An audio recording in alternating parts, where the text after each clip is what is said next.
আছো তোমারই পাবো, তাই যেন হৃদে ধরে।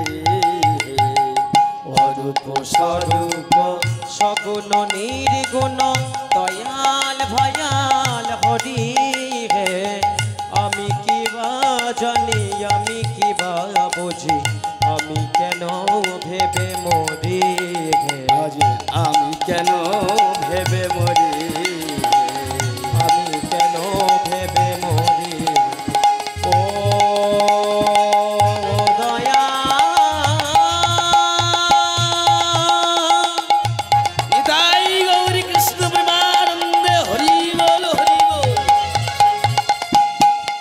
ও দয়া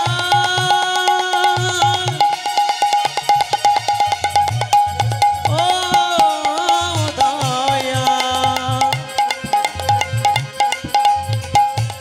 ও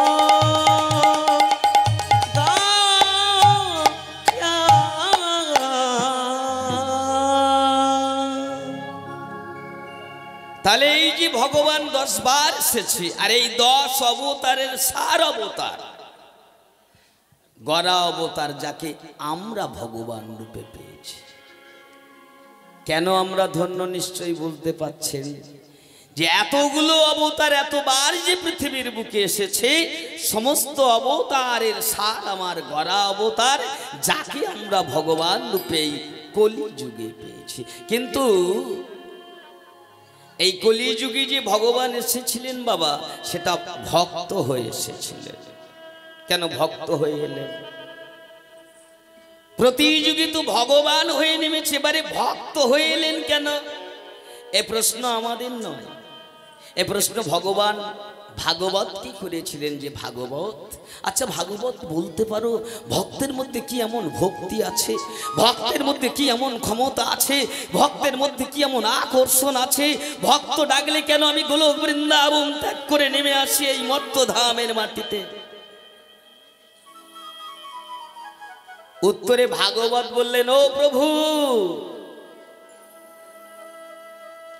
রসগোল্লা তো মিষ্টি, কিন্তু কতটা মিষ্টি সেটা কি বলা যাবে? বলা যাবে কি বাবা? রসগোল্লা মিষ্টি আমরা সবাই জানি, কিন্তু রসগোল্লা যে কতটা মিষ্টি এটা তো বলা যাবে না। রসগোল্লার মিষ্টির পরিমাণ জানতে হলে কি করতে হবে? রসগোল্লা খেতে হবে।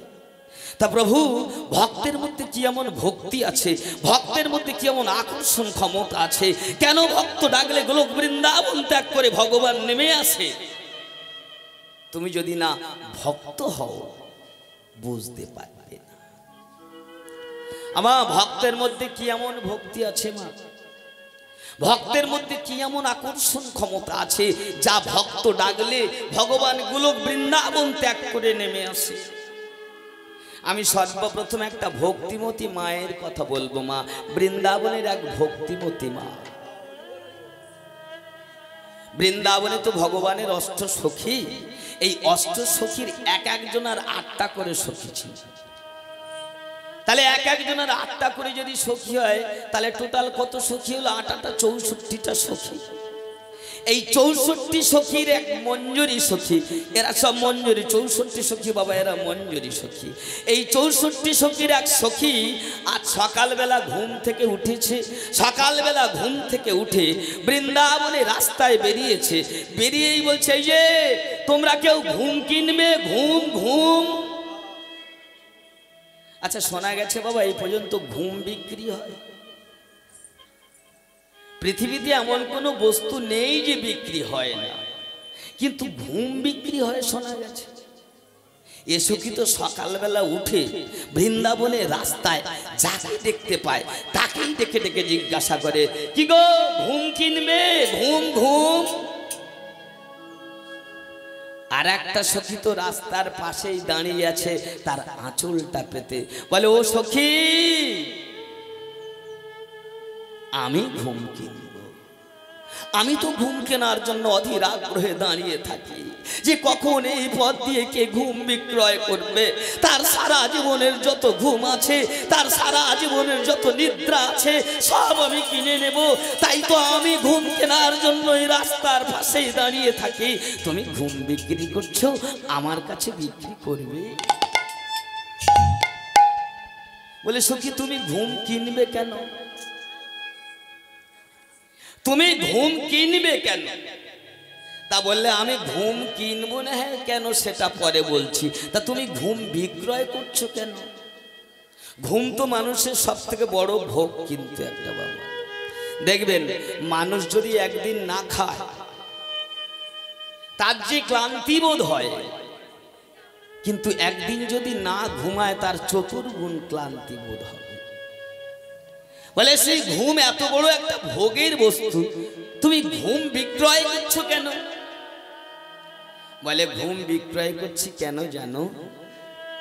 একদিন আমি ললিতাকে বলেছিলাম, ললিতা রে, ওরে ললিতা রে, এই ললিতা, ওরে তোরা তো ভগবানের প্রধান সখী, অষ্ট সখী। তোরা ভগবানের কাছে কাছে থাকিস, তোরা ভগবানের পাশে পাশে থাকিস, তোদের সঙ্গে ভগবানের সব সময় দর্শন হয়। কিন্তু আমরা তো মঞ্জুরি সখী, আমরা অনেক দূরে থাকি রে, আমাদের সঙ্গে ভগবানের দর্শন হয় না রে। ওরে কতদিন ধরে বাসর সাজিয়ে বসে থাকি, কতদিন ধরে কুঞ্জ সাজিয়ে বসে থাকি। এই বোধহয় আমায় কৃষ্ণ আসবে, এই বোধহয় আমার প্রাণ বধূ আসবে, এই বোধহয় আমার প্রাণ গোবিন্দ আসবে। কিন্তু কোনো দিন কুঞ্জে আমার কৃষ্ণ আসে। ওরে সারা জীবন ধরে কুঞ্জ সাজিয়ে বসে থাকলাম রে ললিতা, শুধু ভগবানকে পাওয়ার জন্য, কিন্তু কোনো দিন আমার কুঞ্জে ভগবান আসেনি। বললাম ললিতা, একবার কৃষ্ণকে কি আমার কুঞ্জে পাঠিয়ে দিতে পারবে? একবার প্রাণ বধুয়াকে কি আমার কুঞ্জে পাঠিয়ে দিতে পারবে? একবার প্রাণ বধুয়াকে কি আমার বাসর সজ্জায় পাঠিয়ে দিতে পারবে? ললিতা বললেন, এই সখী যা, দুঃখ করিস না। ওরে দুঃখ করিস না রে, আমি কথা দিচ্ছি রে, যা আজকে রাত্রে তুই কুঞ্জ সাজিয়ে রাখ। আমি কথা দিচ্ছি আজকেরই তোকে তোর কুঞ্জে আমি গোবিন্দকে পাঠিয়ে দেব। আমার সেই সখী তো ললিতার কথা মতো এসে সুন্দর করে রাত্রিবেলা কুঞ্জটা সাজিয়েছে।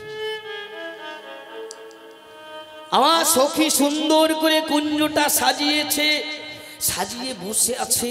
এই আমার প্রাণ গোবিন্দ আসবে, ললিতা আমাকে কথা দিয়েছে, এই বুঝি আমার প্রাণ বধূ আসবে, এই বুঝি আমার প্রাণ গোবিন্দ আসবে। কিন্তু এই আসি আসি করে যখন গভীর রাত্রি হয়ে গেছে, কৃষ্ণ এলো না দেখে সখী ঘুমিয়ে গেছে। যখন সখী ঘুমিয়ে গেছে, ঠিক এই সময় কৃষ্ণ এসে তার দ্বারে দাঁড়িয়েছে। আমার সখী যখন ঘুমিয়ে গেছে, কৃষ্ণ এসে দ্বারে দাঁড়িয়েছে। এসে দেখছে যে সখী ঘুমিয়ে পড়েছে। মনে মনে করছে যে এই বোধহয় সবে ঘুমিয়েছে, আর কাঁচা ঘুমিয়ে তাকে ডাকবো না, না না, বরং আমি যে এসেছিলাম, আমি যে ললিতাকে কথা দিয়েছিলাম, আমি যে বিশাখাকে কথা দিয়েছিলাম এই সখীর কুঞ্জে আসবো, আমি তো এসেছি, আমি আমার কথা রেখেছি, কিন্তু ও তো ঘুমিয়ে গেছে। এক কাজ করি না, কাঁচা ঘুমিয়ে ডেকে লাভ নেই, আমি যে এসেছিলাম আমি চরণের চিহ্ন রেখে চলে যাই। আমার ভগবান তো ওখানে চরণের চিহ্ন রেখে চলে গেলেন। সখী সকালবেলা ঘুম থেকে উঠেছে। সখী সকালবেলা ঘুম থেকে উঠে সবে মাত্র কুঞ্জের বাইরে একটা পা দিতে যাবে, হঠাৎ দেখেই চমকেছে, এই তো আমার কৃষ্ণ এসেছিল, এই তো আমার প্রাণ গোবিন্দ এসেছিল, এই তো আমার প্রাণ বধূ এসেছিল, কিন্তু এমন মায়া নিদ্রায় আমি নিদ্রিত হয়ে গেছি, এমন কাল ঘুমে আমাকে ঘুমিয়ে দিয়েছে, এমন এমন মায়া ঘুমে আমাকে ঘুমিয়ে পড়েছি। আমার কৃষ্ণ আমার দ্বারে এসে আমার দ্বার থেকে ফিরে গেল। না না, কৃষ্ণ আমার দ্বারে এসে আমার দ্বার থেকে ফিরে গেল। আর আমি কোনোদিন ঘুমাবো না গো, আর আমি কোনোদিন ঘুমাবো না। আমার সারা জীবনের যত ঘুম আছে, আমার সারা জীবনের যত নিদ্রা আছে, আমি আমি বৃন্দাবনের রাস্তায় বিক্রয় করব। এই যে কেউ ঘুম কিনবে, ঘুম। আমার কৃষ্ণ শুধু এই সখীর দ্বারে নয়, আমাদের সবার দ্বারে তিনি আছে। শুধু এই মঞ্জুরি সখীর দ্বারে তিনি দাঁড়িয়ে থাকেননি, আমরা যারা বসে আছি আমাদের সবার দ্বারে তিনি কিন্তু দাঁড়িয়ে আছে। আমরা তাকে পাচ্ছি না কেন? আমরা যে সংসার নিদ্রায় নিদ্রিত মা, আমরা যে মায়া নিদ্রায় নিদ্রিত, এই সংসার নিদ্রায় নিদ্রিত বলে, মায়া নিদ্রায় নিদ্রিত বলে কৃষ্ণ যে আমাদের দ্বারে দাঁড়িয়েছিল, তাই তো আমরা তাকে দেখতে পাচ্ছি না। আমাদের দ্বারে থেকে তিনি চলে যাচ্ছে, কিন্তু তিনি আমাদের দ্বারে দাঁড়িয়ে আছে। আমরা শুধু মায়া নিদ্রায় নিদ্রিত হয়ে গেছি, তাই গোবিন্দকে আমরা দেখতে পাই না, গোবিন্দকে আমরা তার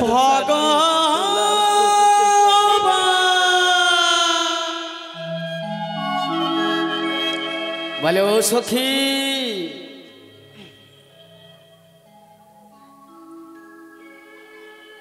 তাই তো আমার সারা জীবনের ঘুমকে আমি বিক্রয় করে দেব, কারণ ঘুমিয়েছিলাম বলে, শুধু ঘুমিয়েছিলাম বলে গোবিন্দ আমার দ্বারে থেকে চিরদিনের জন্য চলে গেল। শুধু ঘুমিয়েছিলাম বলে গোবিন্দ আমার দ্বারে আমার প্রাণ বধুয়া দাঁড়িয়েছিল, তাই তো আমার দ্বারে থেকে তিনি সারা জীবনের ও গো ভগবান,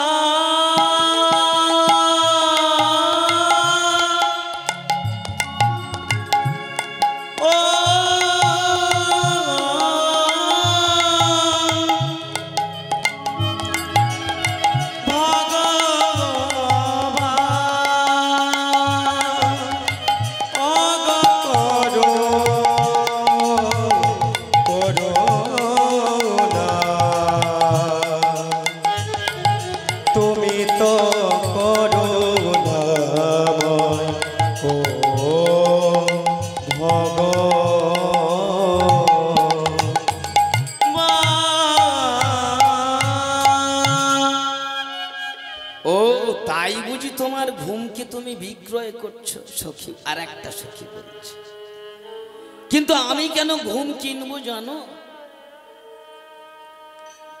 তুমি তো ঘুমিয়ে পড়ে গোবিন্দকে হারিয়েছো বলে তুমি সারা জীবনের যত ঘুম আছে তুমি বিক্রয় করছো।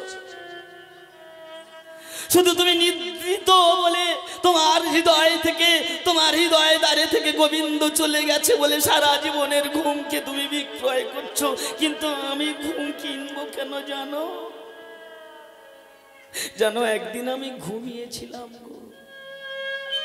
আর ঘুমিয়ে ঘুমিয়ে দেখছি আমার গোবিন্দ আমার মাথার ধারে বসে তার কমল হাতটি দিয়ে আমার মাথায় সুন্দর করে হাত বুলিয়ে দিচ্ছে। আমি ঘুমিয়ে ঘুমিয়ে দেখছি তার সেই কমল হাতটি দিয়ে আমার মাথার ধারে বসে সুন্দর করে হাত বুলিয়ে দিচ্ছে। আমার সমস্ত দেহ শিহরণ জাগলো। যখন সমস্ত দেহ শিহরণ জেগেছে অমনি আমার ঘুম ভেঙে গেছে। আর অমনি ঘুম ভেঙে চেয়ে দেখি আমার গোবিন্দ নেই, আমার প্রাণ কৃষ্ণ আর নেই।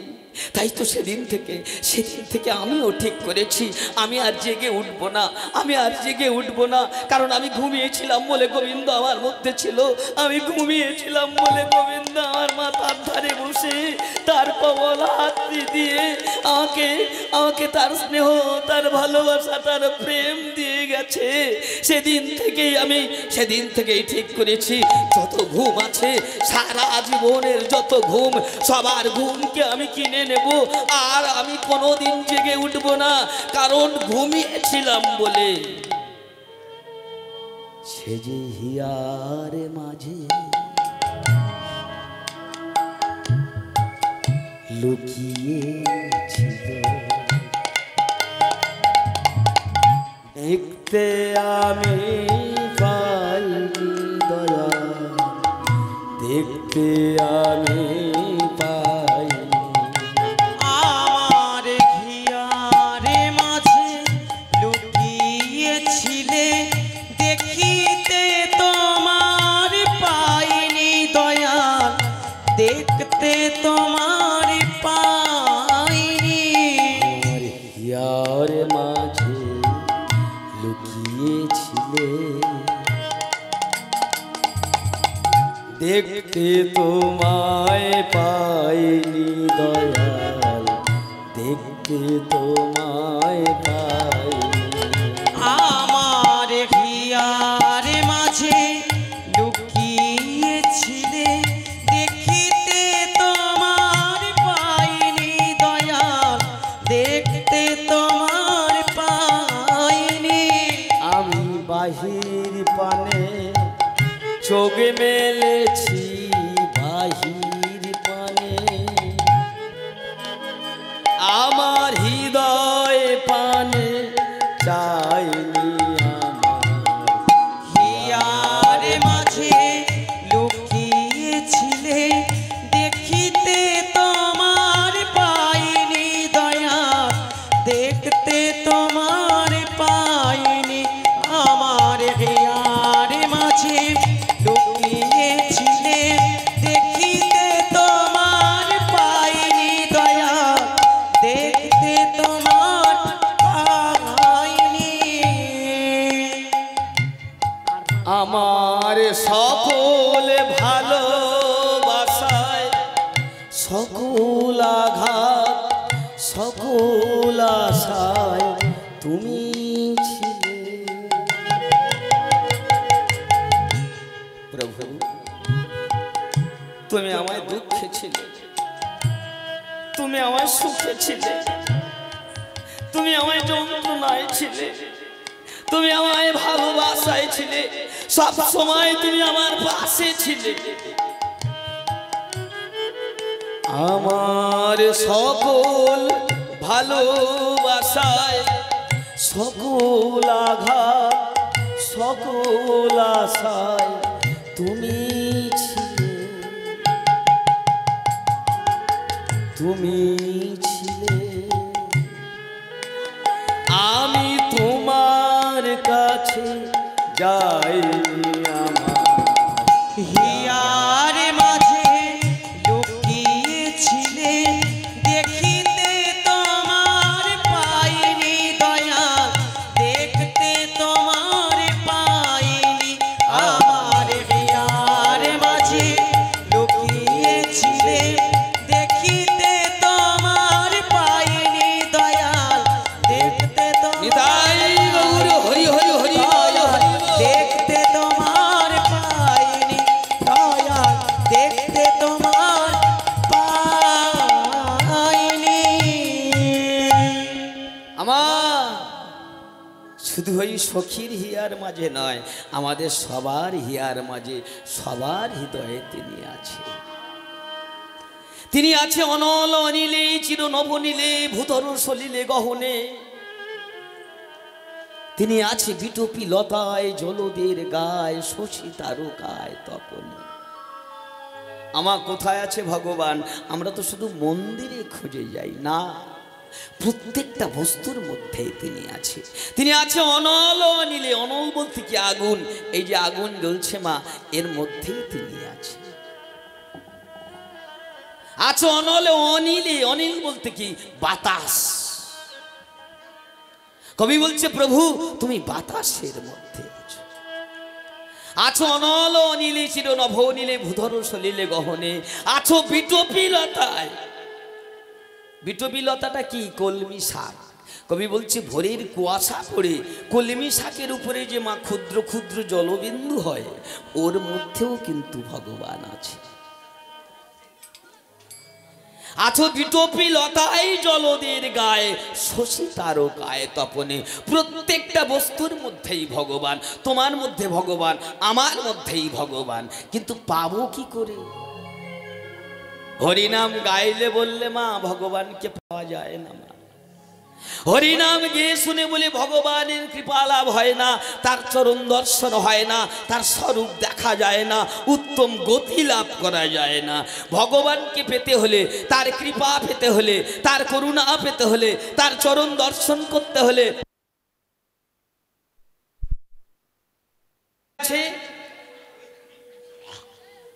সমস্ত জীবের মধ্যে, সমস্ত বস্তুর মধ্যে তিনি আছে। আর তাকে পেতে হলে ওই যে বললাম হরিনাম গাইলে হবে না, বললে হবে না, শুনলে হবে না, অজপা নামের অধিকারী হতে হয় মা। যে নামটা গাওয়া যায় না, বলা যায় না, শোনা যায় না, শোনানো যায় না। গুরু চরণে আশ্রয় নিয়ে স্বামী স্ত্রী যুগলে যুগলে কেন না, একা একা হবে না রস আস্বাদন। রস আস্বাদন করতে গেলে দুই দেহ ধারণ, পুরুষ এবং প্রকৃতি। এই স্বামী স্ত্রী দুজনে গুরু চরণে আশ্রয় নিয়ে মা কেউ যদি অজপা নামের অধিকারী হতে পেরেছে, তাহলে ভগবানের কৃপা পাওয়ার জন্য পয়সা খরচ করে তাকে শ্রীধাম বৃন্দাবনে যেতে হবে না। ভগবানের চরণ দর্শনের জন্য পয়সা খরচ করে তাকে শ্রীধাম নবদ্বীপ ধামে যেতে হবে না। ভগবানের করুণা পাওয়ার জন্য যে মন্দিরে মাটির দেবতা কথা বলতে পারে না, ওই দেবতার পায়ে মাথা ঠুকতে হবে না মা। ভগবান এখানে আছে, এই দেহের মধ্যেই ভগবান আছে।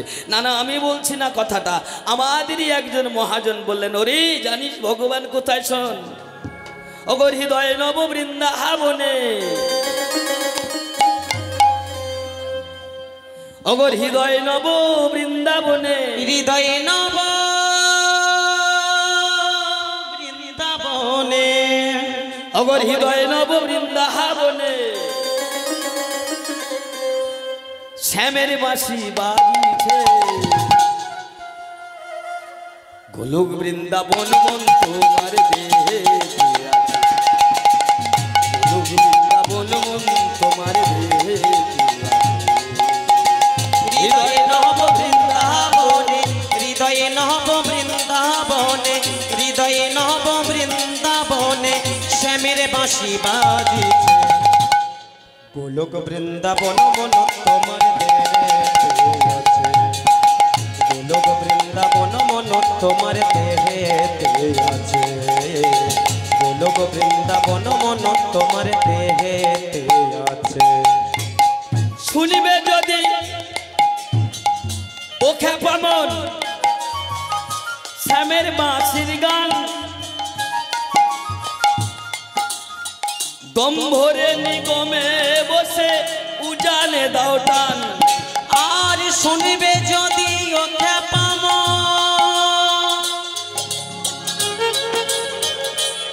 কালার বাঁশি রে,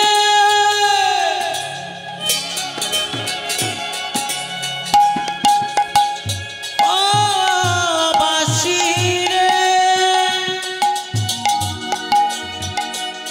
তুমি আর বেজনা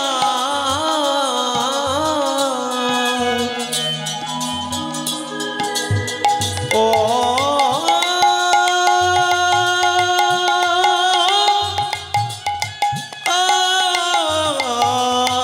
বাঁশি রে, শুনিবে যদি ও খেপামন শ্যামের বাঁশির গান, দম ভরে নিগমে, ভালো করে লক্ষ্য রাখবেন। আস্তে আস্তে আমার শুধু হরিনাম শুনলে হবে না, আস্তে আস্তে আস্তে হাতটা চালানো দেখতে হবে, হাতটা কি বলছে।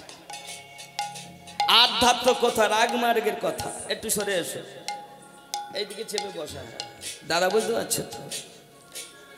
শুনিবে যদি ও খেপামন শুনিবে যদি ও খেপামন শ্যামের বাঁশির গান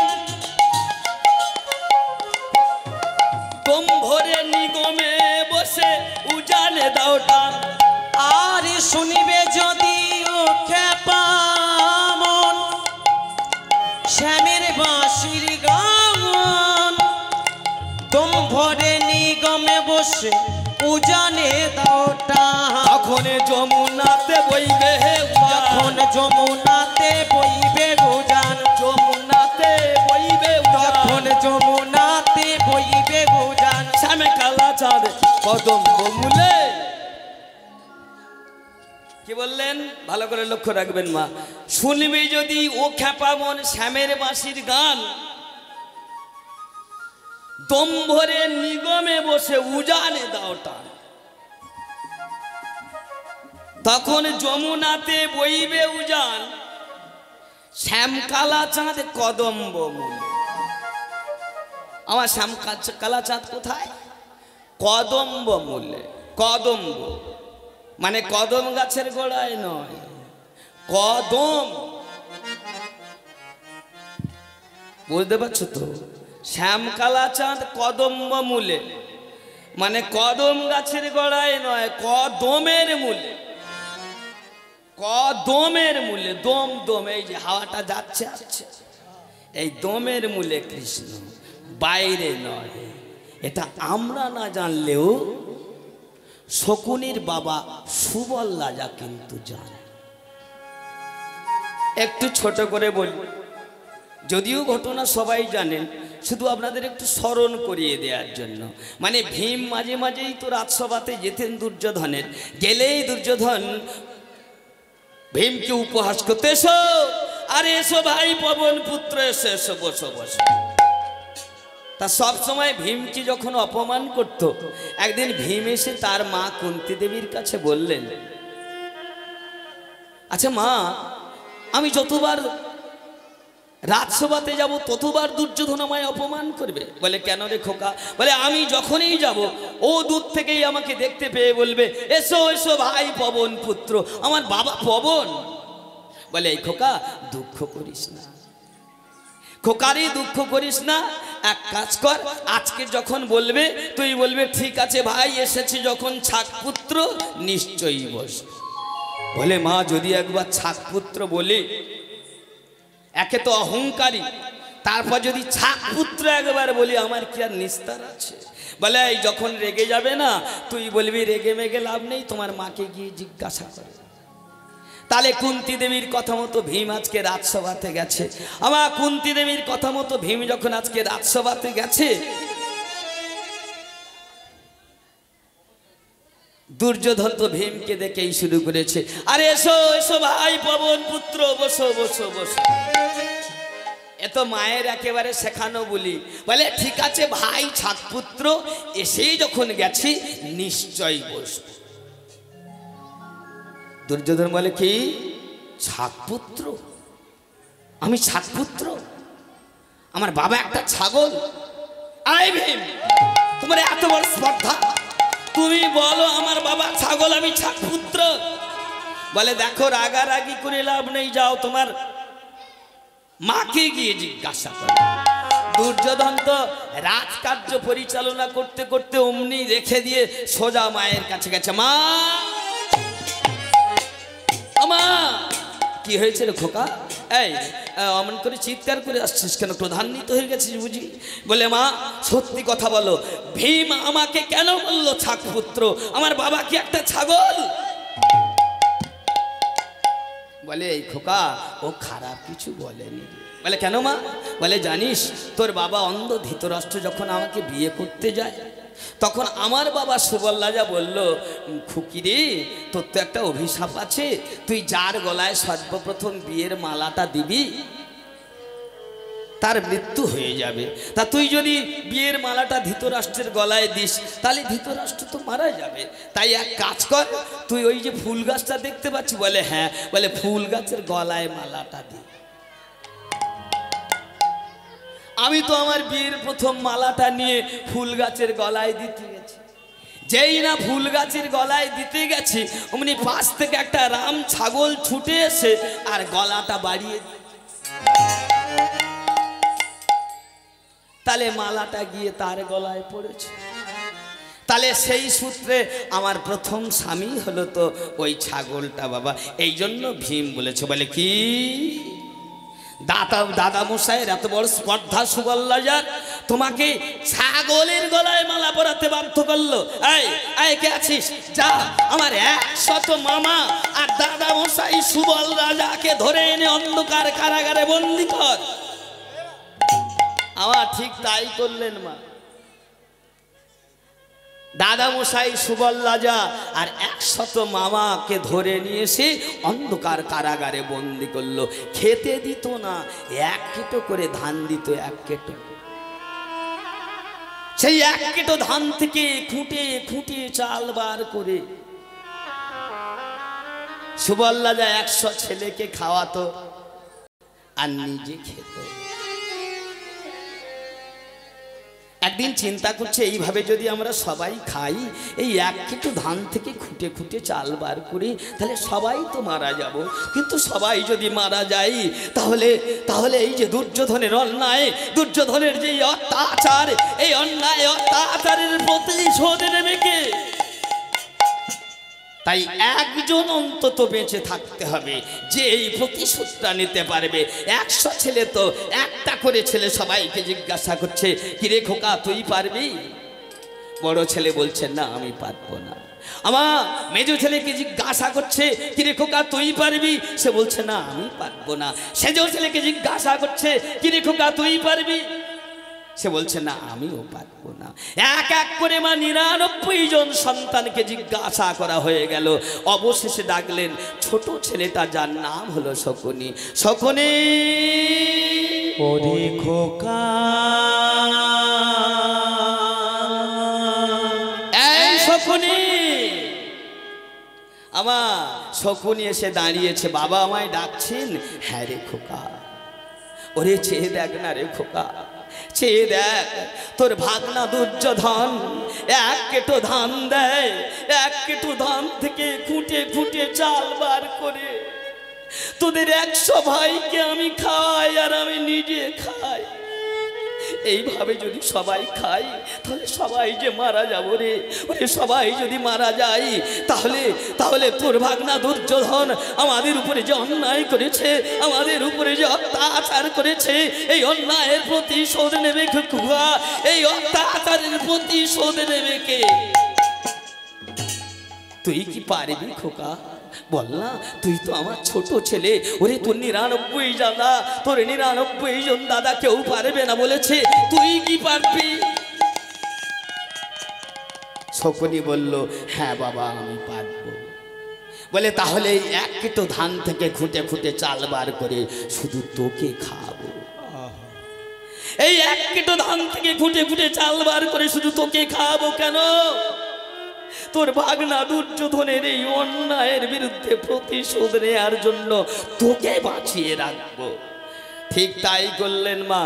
ওই 1 কেটো ধান থেকে খুঁটে খুঁটে চাল বার করে ছোট ছেলেটাকে খাওয়াতো। বাকি 99 জন ছেলে না খেতে পেয়ে ক্ষুধায় তৃষ্ণায় অনাহারে ওই অন্ধকার কারাগারে মা 61 দিনের মাথায় 99 জন ছেলে মারা গেল। আচ্ছা মা বলুন তো, বাবার কত দুঃখ, কত ব্যথা, কত যন্ত্রণা। যে বাবার চোখের সামনে 99 জন ছেলে না খেতে পেয়ে মারা যায়, সে বাবার কত দুঃখ, কত ব্যথা, কত যন্ত্রণা। দশরথের একটা ত্যাগ রামচন্দ্র বনবাসে চলে গেছিল, সেই পুত্র বিয়োগের ব্যথা রামচন্দ্র সইতে পারেনি, দশরথ সইতে পারেনি, দেহ ত্যাগ করেছে। আর শকুনি যার চোখের সামনে 99 জন ছেলে না খেতে পেয়ে মারা গেল। 61 দিনের মাথায় যখন 99 জন ছেলে মারা গেল, শকুনিকে ডাকলো, শকুনি হায় বাবা, চেয়ে দেখ তোর 99 জন দাদা কেমন না খেতে পেয়ে মারা গেছে, চেয়ে দেখ। আজ আমিও মারা যাব রে খোকা, আজ আমিও মারা যাব। এখান থেকে তুই 3 দিন না খেয়ে থাকবি, তাহলে 61 আর 3 কত হবে? 64। শোন খোকা, তোকে একটা অঙ্ক শিখিয়ে দিই।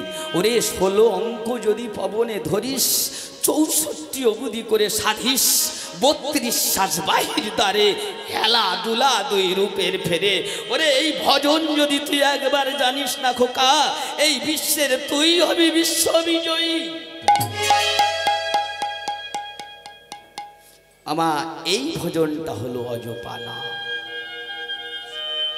এই ভজনটা গুরুচরণে আশ্রয় নিয়ে যারা অজপা নামের অধিকারী হতে পেরেছে, তাদের কৃপা পাওয়ার জন্য আর বৃন্দাবনে যেতে হবে না, তারা ঘরে বসেই বসে তার করুণা পায়। আর শোন খোকা, এই যে 16 অঙ্ক, 16 বার হাওয়াটা মায়েদের একটু ভালো করে নেবেন মা। এই হাওয়াটা যে শ্বাস প্রশ্বাসটা চলছে, সারা দিনে 21,624 বার শ্বাস প্রশ্বাস চলে। এই হাওয়াটা নেওয়ার সময় গুনে গুনে 16 বার গুনে গুনে হাওয়াটা ভিতরে নিতে হবে।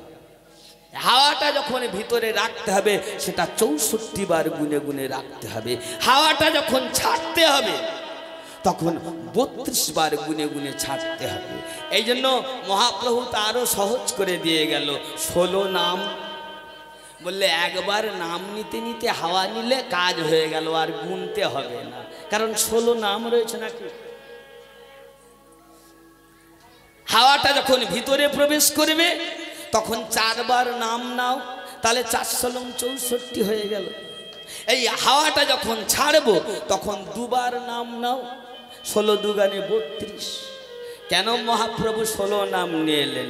কেন 17, 18, 19, 20 নিলেন না? কেন 16 নাম নিলেন? কেন আরো জীবকে ভজনের উপায়টা সহজ করে দিলেন।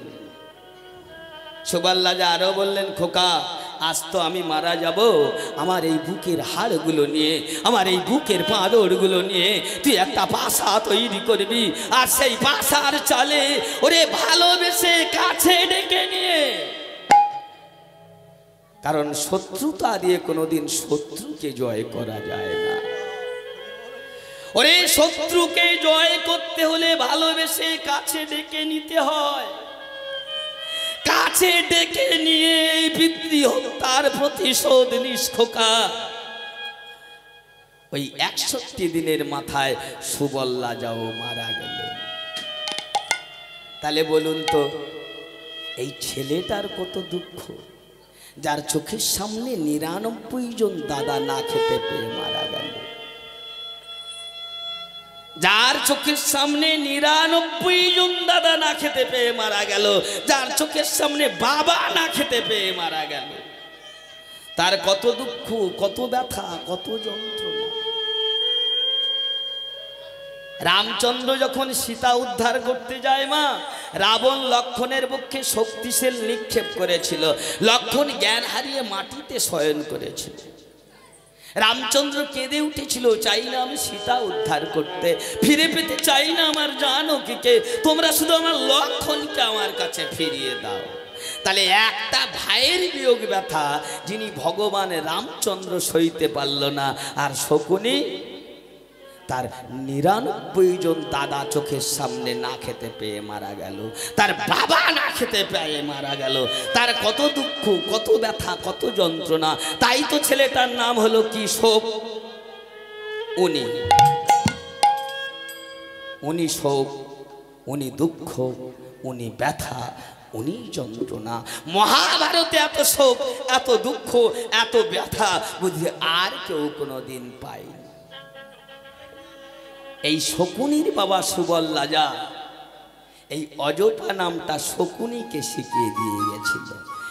আমার আর এই অজপা নামের অধিকারী যদি তুমি হতে পেরেছো, তাহলে ভগবান কৃষ্ণের বাঁশি শোনার জন্য তোমাকে বৃন্দাবনে যেতে হবে না। সে তোমার হৃদয়ে বৃন্দাবনে বসে সারা জীবন ধরে বাঁশি বাজাচ্ছে, তুমি এখানেই বসে এই ঘরে বসে তার বাঁশি শুনতে পাবে। এই জন্য মহাজন বললেন, শুনিবে যদি ওকে পাবন শ্যামের বাঁশির গান, দম ভরে নিগমে বসে উজানে দাও টান। শুনিবে যদি ওকে পামন শ্যামের বাঁশির গান, দম ভরে নিগমে বসে উজানে দাও টান। শুনিবে যদি ওকে পামন শ্যামের বাঁশির গান, দম ভরে নিগমে বসে উজানে দাও টান। আর শুনিবে যদি ওকে পামন শ্যামের বাঁশির গান, দম ভরে নিগমে বসে উজানে দাও টান। তখন যমুনাতে বইবে হে উজান, তখন যমুনাতে বইবে উজান, তখন যমুনাতে বইবে উজান। যমুনাতে বইবে উজান। শ্যামকালা চাঁদ কদম মূলে গোলক বৃন্দাবন মন তোমার দেহে, গোলক বৃন্দাবন মন তোমার দেহে।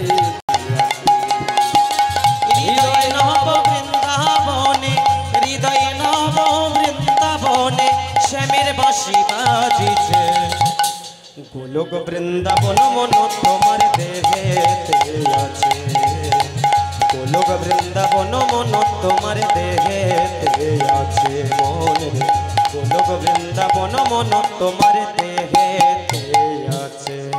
আমার গোলক বৃন্দাবন যদি এই দেহে থাকে, তাহলে সেটা কোথায় আছে? দেহটা বৃন্দাবন, কিন্তু গোলক বৃন্দাবন এই দেহে আছে, যেখানে রাধা কৃষ্ণ আছে। তাহলে সেটা কোথায় আছে মা? মহাজন আবার বললেন, সহস্রে হয় রে গোলক ধাম, উজ্জ্বল পদ্মে উজ্জ্বলে রসে আছে রাধা শ্যাম। আর সহস্রে হয় রে গোলক ধাম, উজ্জ্বল রসে উজ্জ্বল পদ্মে আছে রাধা শ্যাম। আমার কোথা সেটা? এই যে মাথায়। সহস্রটা কোথায় মা? মাথাতে। মাথা সহস্রে হয় রে গোলক ধাম, উজ্জ্বলে রসে উজ্জ্বলে পদ্মে আছে রাধা শ্যাম। ওই সহস্রে হয় রে গোলক ধাম, উজ্জ্বল রসে উজ্জ্বল পদ্মে আছে রাধা শ্যাম। আবার সেই কমলের অষ্টাদলে, আবার সেই কমলের অষ্টাদলে, আজ সেই কমলের অষ্টাদলে, আবার সেই কমলের অষ্টাদলে অষ্ট সখী রইয়াছে। কি বললেন? আমার গোলক ধামটা তাহলে কোথায়? সহস্রে আছে গোলক ধাম, উজ্জ্বল পদ্মে উজ্জ্বল রসে আছে রাধা শ্যাম। আবার সেই কমলের অষ্টাদলে অষ্টা সখী রয়েছে, মানে যাদের কৃপা পার আশায়, যাদের করুণা পার আশায় মা আমাদের অমূল্য সময় নষ্ট করে এই হরিসভাতে এসে বসেছি মা, তিনি সবাই, তারা রাধা কৃষ্ণ অষ্ট সখী, তারা সবাই আমাদের মধ্যে আছে এই মাথায়। তাহলে পাবো কেমন করে? তারা যদি আমাদের মধ্যে থাকে, সহস্রার মহাপদ্মে উজ্জ্বল রসে পরিণত হয়ে তারা যদি থাকে, তাহলে পাবো কি করে? ভগবানকে পেতে গেলে কি করতে হয় মা? যোগ মায়াকে আশ্রয় করতে হয়। যোগ মায়া, যোগ মায়া ছাড়া ভগবানের সান্নিধ্য লাভ কিন্তু করা যায় না। তাহলে এখানে যোগ মায়াটা কে মা? একটু বাস্তব দিয়ে বলি, যোগমায়াটা হলো স্ত্রী, যিনি সহধর্মিনী, যিনি জীবন সঙ্গিনী, যিনি অর্ধাঙ্গিনী, একমাত্র স্ত্রী পারে ভগবানের আতুল চরণে মা স্বামীকে নিয়ে যেতে। কে? কিন্তু আধ্যাত্ম জগতে যোগমায়াটাকে তিনি হলেন কুলকুণ্ডলিনী শক্তি। তোমার নাভি ঠিক 4 কোড়া নিচে 3.5 পাট বেড় খেয়ে সর্পা আকারে নিজের লেজটা নিজের মুখের মধ্যে দিয়ে আছে। তাহলে বহির জগতে যেমন স্ত্রী যোগমায়া স্বরূপিণী, তিনি ভগবানের আতুল চরণে তোমাকে নিয়ে যেতে পারে। আবার আধ্যাত্ম জগতে তোমার মধ্যে যিনি কুলকুণ্ডলিনী শক্তি রূপে আছে, সর্পাকারে নাভির ঠিক 4 কোড়া নিচে 3.5 পাট বেড় খেয়ে নিজের লেজটা নিজের মুখের মধ্যে দিয়ে আছে, তাকে এখানে জাগাতে হবে। এই যোগমায়া যদি একবার জাগে মা, তোমার কপাল খুলে গেল। যদি একবার কুলকুণ্ডলিনী শক্তিকে তুমি জাগাতে পেরেছো কোনো উপায়ে, গুরু কৃপা ছাড়া তো হয় না। যদি কোনো উপায়ে এই যোগমায়াকে জাগাতে পেরেছো, যোগমায়া ছাড়া তার কৃপা লাভ করা যাবে না। এটা আমরা এই বহির জগতের মানুষ না জানলেও ভীমের পৌত্র, পুত্র নয় পৌত্র মানে নাতি, সেই কিন্তু জেনেছি। বলে সেটা কেমন করে? এইবার একটু ছোট্ট করে বলি মা।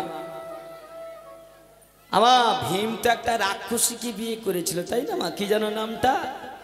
হিড়িম্বা। হিড়িম্বা। ভীম বিয়ে করলো কাকে? একটা রাক্ষসী হিড়িম্বাকে বিয়ে করলো। এই হিড়িম্বাকে বিয়ে করার পরে ভীম আর হিড়িম্বার মিলনে একটা সন্তান হয়েছে, যার নাম হলো ঘটোৎকচ। আবার এই ঘটোৎকচের বিয়ে হয়েছিল মূর দৈত্যের মেয়ে কামকালিকার সঙ্গে। কি করে বিয়েটা হলো? মানে মূর দৈত্য আর কৃষ্ণের সঙ্গে একবার যুদ্ধ বেঁধে গেল। মূর দৈত্য আর কৃষ্ণের সঙ্গে যখন যুদ্ধ বেঁধে গেল, কৃষ্ণ যখন মূর দৈত্যকে বধ করলো, তখন মূর দৈত্যের একটা মেয়ে ছিল, ছোট্ট মেয়ে, যার নাম হলো কামকালিকা। এই কামকালিকা ছুটে আগিয়ে এলেন কৃষ্ণের সঙ্গে যুদ্ধ করতে। কৃষ্ণের সঙ্গে যখন কামকালিকার যুদ্ধ হচ্ছে, ঠিক সেই সময় কৃষ্ণ সুদর্শন চক্রকে স্মরণ করেছিলেন কামকালিকার মুন্ডু ছেদন করে দেব বলে। কিন্তু মা দুর্গা এসে বাধা দিলেন, বললেন প্রভু, ও আমার বড় ভক্তিমতী মেয়ে, ও আমার বড় ভক্তিমতী মেয়ে, আপনি যদি ওকে ক্ষমা না করেন। বলে ওকে ক্ষমা করব মানে? ও আমার সঙ্গে যুদ্ধ করছে, ও আমার সঙ্গে যুদ্ধ করছে, ওকে আমি ক্ষমা করব? বলে ও যে আপনার সঙ্গে যুদ্ধ করছে, এটা তো তার অপরাধ নয়। আপনি যদি ওর বাবাকে মারেন, তাহলে কোনো সন্তান কি চুপ করে বসে থাকবে বাবা? কারণ বাবাকে কেউ যদি মারে, কোনো সন্তান বসে থাকতে পারে? সে অন্তত বজ্র ঘুষি না মারতে পারলেও অন্তত একটা ছিনটি তো কাটবে। কিন্তু আমরা কেমন বলুন তো? আমরা এমন একজন মানুষ হয়েছি যে আমাদের বাবাকে কান ধরে ঘোরানো হচ্ছে, আমাদের হাসি পাচ্ছে না। একজন কীর্তনিয়া বললেন কৃষ্ণ অসুর, আমরা এই সাধারণ মানুষ তাকে সাপোর্ট করছি, ওই ঠিক বলেছে। আচ্ছা, এটা কি ঠিক হয়েছে? মোটেই হয়নি। তা যাই হোক, বলে আপনি যদি ওর বাবাকে মারেন, তাহলে ও তো একটু যুদ্ধ করবেই আপনার সঙ্গে, ও তো অপরাধ কিছু করেনি। বলে দেখো, এটা ঠিক, তুমি যখন বলছো আমি ওকে ক্ষমাই করলাম, আমার ক্ষমা করে দিলেন। বলে না না, শুধু ক্ষমা করলে হবে না, ওর বাবাকে আপনি মেরেছেন, ওর একটা সুব্যবস্থা কিন্তু আপনাকে করতে হবে। কি ব্যবস্থা করতে হবে? বলে সুব্যবস্থা, বিয়ের ব্যবস্থা। তাই কৃষ্ণ চিন্তা করলেন যে দৈত্যের মেয়ে কার সঙ্গে বিয়ে দিই? তাহলে ভীমের একটা স্ত্রী আছে রাক্ষসী, রাক্ষসীর ছেলে ঘটোৎকচ, তা সে তো রাক্ষস, বলে দৈত্যের মেয়ের সঙ্গে রাক্ষসীর ছেলের বিয়ে হয়ে গেল। মানে কৃষ্ণ সম্বন্ধ নিয়ে এলো। কৃষ্ণ যখন মা সম্বন্ধ নিয়ে এসেছে, হিড়িম্বা বললেন আপনি ভগবান, আপনি সম্বন্ধ নিয়ে এসেছেন, আমি কি না বলতে পারি? আরে শুভস্য শীঘ্রম, এই বিয়ে তাড়াতাড়ি তুমি সেরে দাও। আমার তাহলে কি হলো, ওই যে কামকালিকার সঙ্গে ঘটোৎকচের বিয়ে হয়ে গেল। এই রাক্ষস আর দৈত্যিনী, রাক্ষস আর দৈত্যের মিলনে একটা সন্তান জন্মগ্রহণ করলো। তার ছেলেটার নাম কি? বর্বরী। এই বর্বরী যখন স্নেহ মায়ায় মমতায় ভালোবাসায় ধীরে ধীরে একটু বড় হয়েছে, বর্বরী চিন্তা করছে আমার বাবা রাক্ষসী সন্তান আর মা দৈত্য কন্যা, এই রাক্ষসী আর দৈত্যের মিলনে হচ্ছে আমার জন্ম, তাহলে আমি উদ্ধার হব কি করে? আমি কেমন করে উদ্ধার হব? ছুটে গেলেন ঠাকুমার কাছে, হিড়িম্বার কাছে। ঠাকুমা, ঠাকুমা বলতে পারো রাক্ষসী আর দৈত্যের রসে আমার জন্ম, আমি কেমন করে মুক্তি পাবো? আমি কেমন করে কৃষ্ণ চরণ পাবো? আমি কেমন করে উত্তম গতি লাভ করবো? তুমি একবার বলে দাও। হিড়িম্বা বলছে এই দাদু ভাই, উত্তম গতি লাভ করতে গেলে এই জায়গাটায় কথা হচ্ছে খুব, এই যে এই জায়গাটায় একদম কথা বলা যাবে।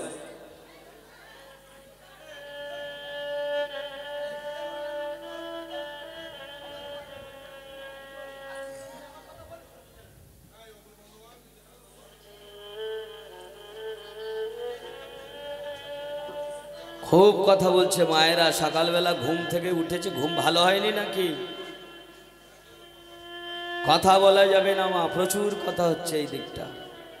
অনেকদিন পরেও যদি দেখা সাক্ষাৎ হয়েছে, একটু গল্প হবে, সেটা বাড়িতে গিয়ে করতে হবে, এখানে হবে না। তাহলে কি হলো মা? ওই যে কি বলছিলাম মনে আছে তো? কি বলছিলাম তোমরা বলো, কি বলছিলাম? একজন বলো কি বলছিলাম, মনে আছে? কি কথাটা বলছিলাম মনে আছে?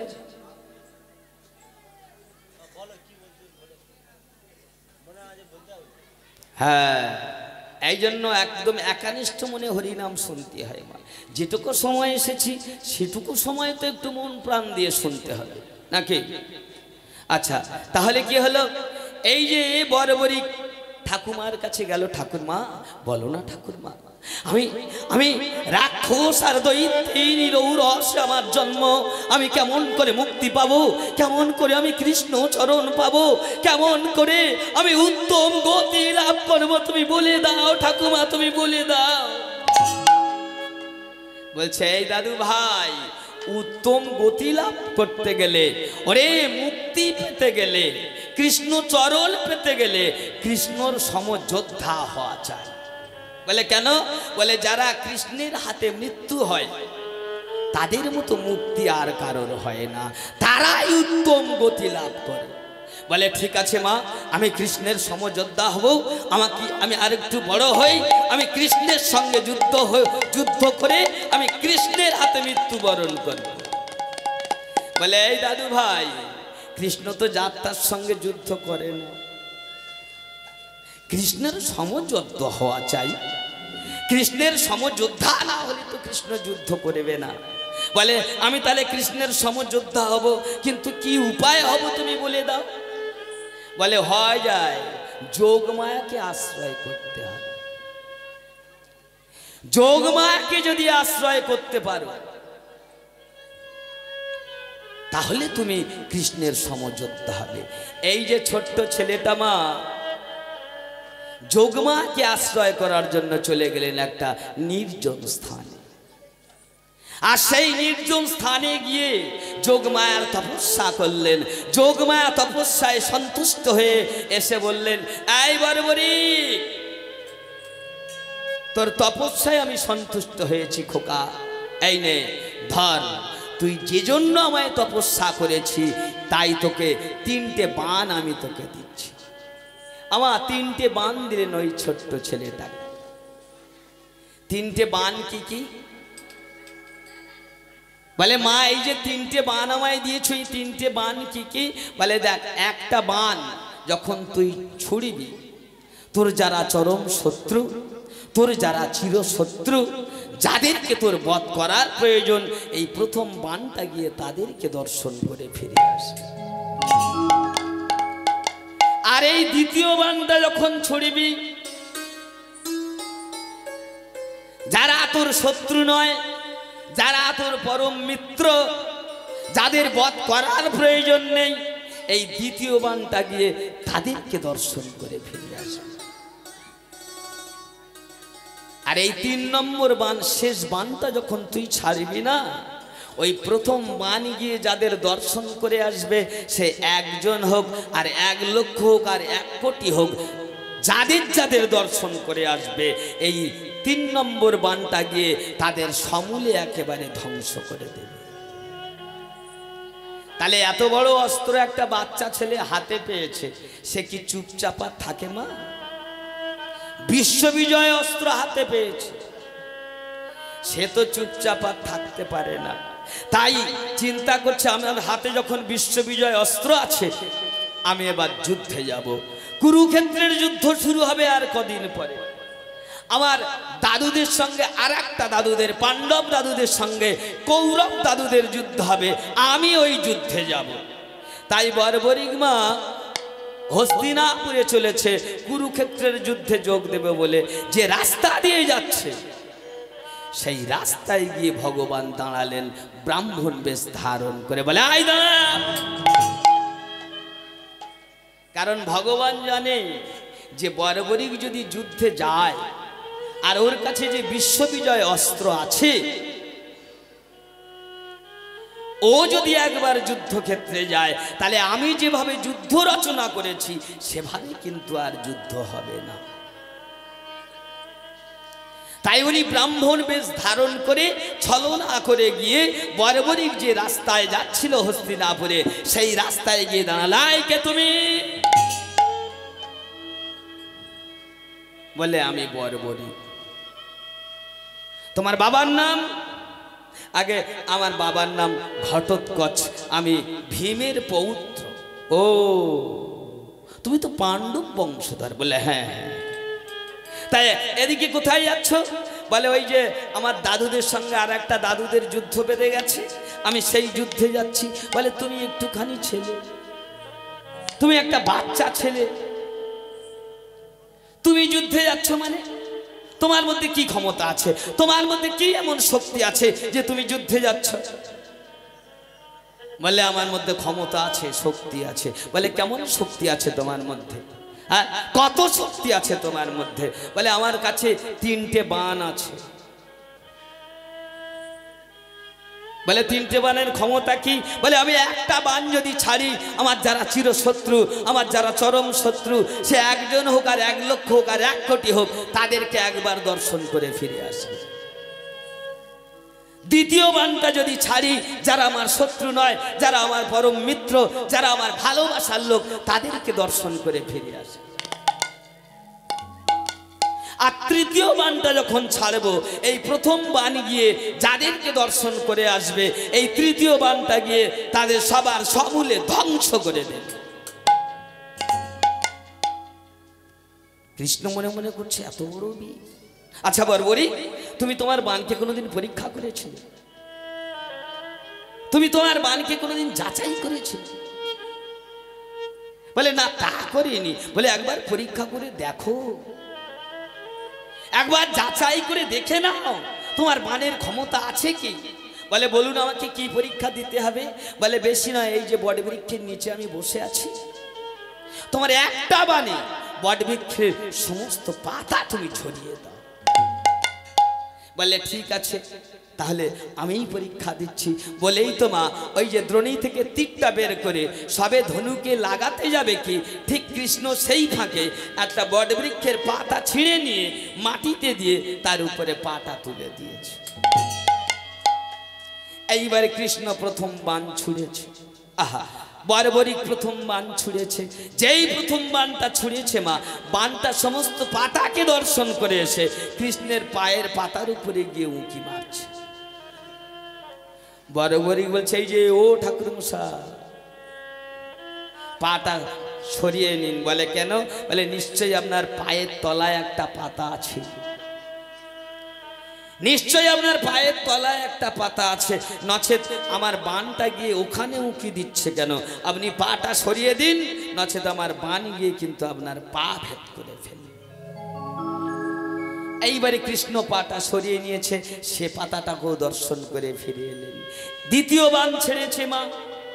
আমার দ্বিতীয় বানটা যখন ছেড়েছে, তাহলে যে পাতাকে ঝরানোর দরকার নেই সেইগুলোকে দর্শন করে ফিরে এলেন।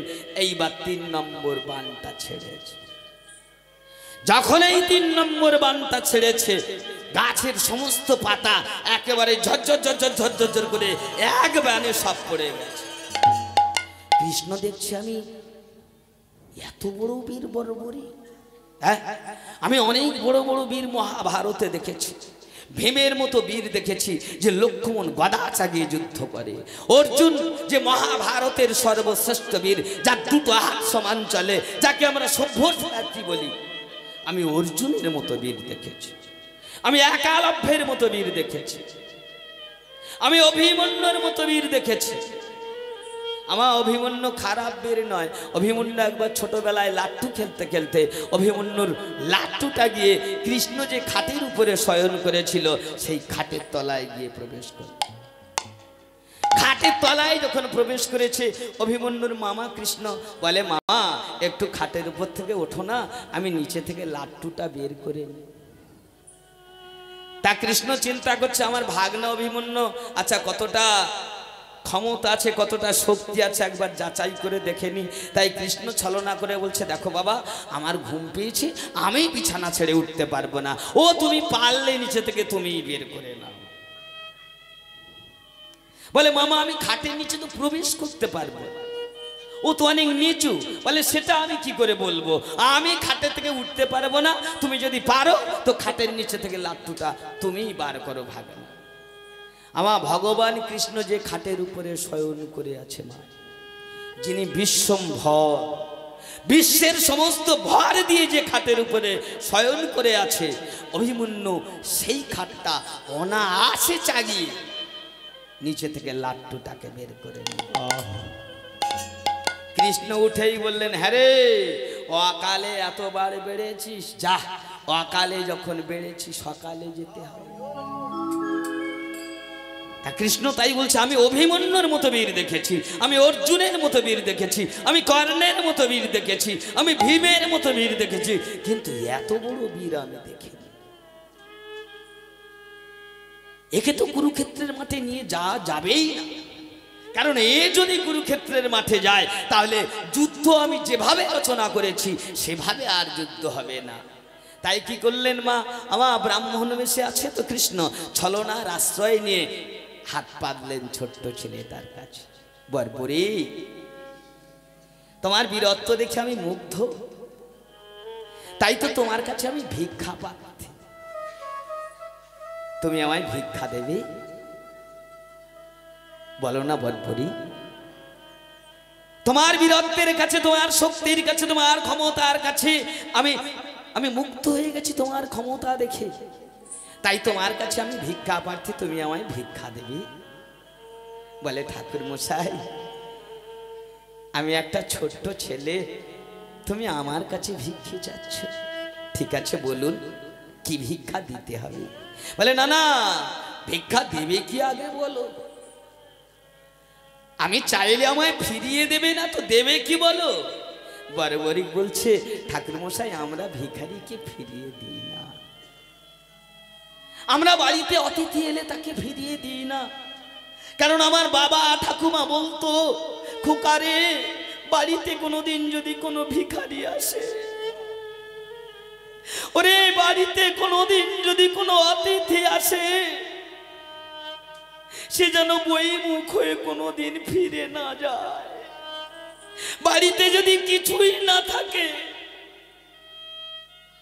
নিজের ভাগের ভাতটা ভাগ করে খান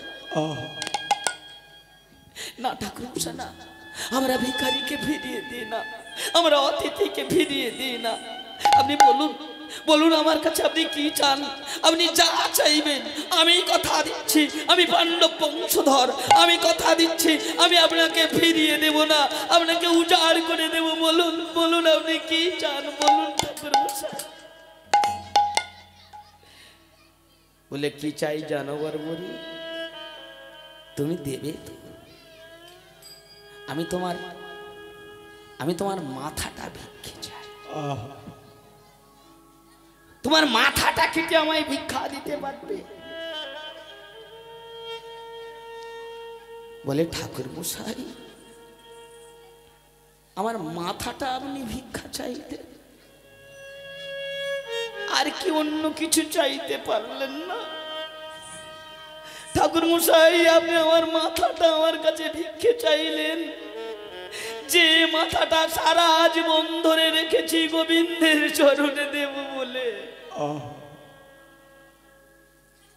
সেই মাথাটা আপনি ভিক্ষা চাইলেন ঠাকুর মশাই। না না না, আমি আপনাকে ফিরিয়ে দেব না, আমি আপনাকে ফিরিয়ে দেব না ঠাকুর মশাই। আপনি মাথা চেয়েছেন, এই মাথাটা আমি আপনাকে দেব, কিন্তু ঠাকুর মশাই আপনি কি সত্যিই ঠাকুর মশাই? আপনি কি সত্যিই ব্রাহ্মণ? আপনাকে দেখে তো ব্রাহ্মণ বলে মনে হয় না, আপনাকে দেখে তো ঠাকুর মশাই বলে মনে হয় না, আপনাকে দেখে মনে হয় আপনার সঙ্গে আমার কত জনমের সম্পর্ক, আপনাকে দেখে মনে হয় আপনি আমার সারা জীবনের কত বড় বান্ধব। বলুন না, বলুন না ঠাকুর মশাই আপনি কে? আমি তো কথা দিয়েছি মাথাটা দেব, কিন্তু আপনি কে? আপনার স্বরূপ কি? কেন বা আমার সঙ্গে এই ছলনা করছেন? আপনি বলুন একবার আপনার সত্যি পরিচয়টা আপনি দিন। ভগবান থাকতে পারলেন না মা, ভক্তাধীন ভগবান তো ভক্তের চোখের জলের দাম দিতে গিয়ে তার সেই আসল স্বরূপটা একবার দেখালেন। দেবুজ মুরলীধারী হয়ে মা হাতে বংশী নিয়ে দাঁড়ালেন। ছোট্ট ছেলেটা দেখলেন ভগবানের সেই ভুবন ভোলানো রূপ, বলে প্রভু তুমি এসেছো আমাকে আগিয়ে নিয়ে যেতে, তুমি এমন কৃপাময়, এমন করুণাময়, এমন দয়াময় প্রভু, আমাকে তোমার কাছে যেতে হলো না, তুমি এলে আমাকে আগিয়ে নিয়ে যেতে। কারণ এই মাথাটা তো আমি তোমার চরণে দেব বলে রেখেছি, এই মাথাটা তো আমি তোমাকেই দেব বলে রেখেছি, তোমার চরণে অঞ্জলি দেব বলে মাথাটা সারা জীবন রেখেছি।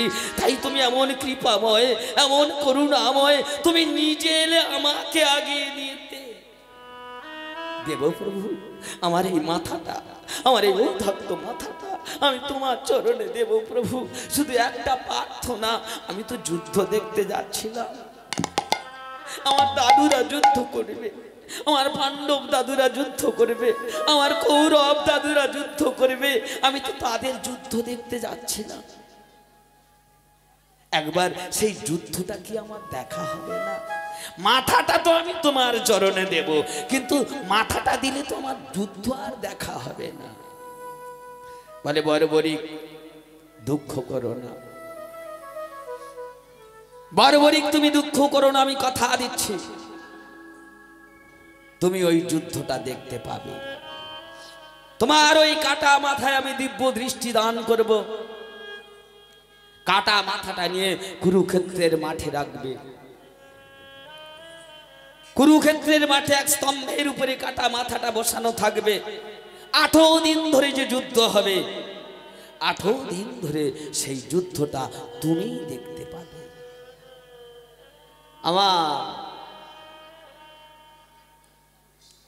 বরবরি নিজে নিজে তার নিজের মাথাটা কেটে ফেললে। কত বড় ত্যাগ বলুন তো মা, কত বড় বৈরাগ্য বলুন তো। নিজের মাথা নিজে কেটে গোবিন্দের চরণে দিলেন। কাটা মাথাটা গোবিন্দের চরণে পড়ে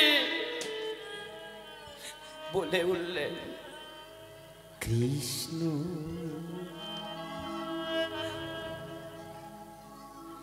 কৃষ্ণ কৃষ্ণ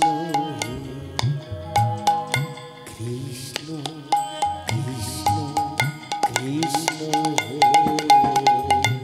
কৃষ্ণ কৃষ্ণ হে কৃষ্ণ কৃষ্ণ কৃষ্ণ হে কৃষ্ণ কৃষ্ণ কৃষ্ণ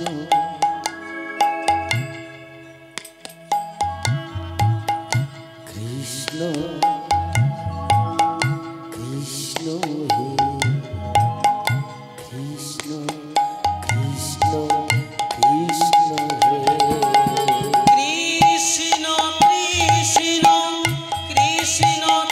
কৃষ্ণ কৃষ্ণ হে কৃষ্ণ কৃষ্ণ কৃষ্ণ কৃষ্ণ কৃষ্ণ কৃষ্ণ কৃষ্ণ হে আমি কৃষ্ণ চরণ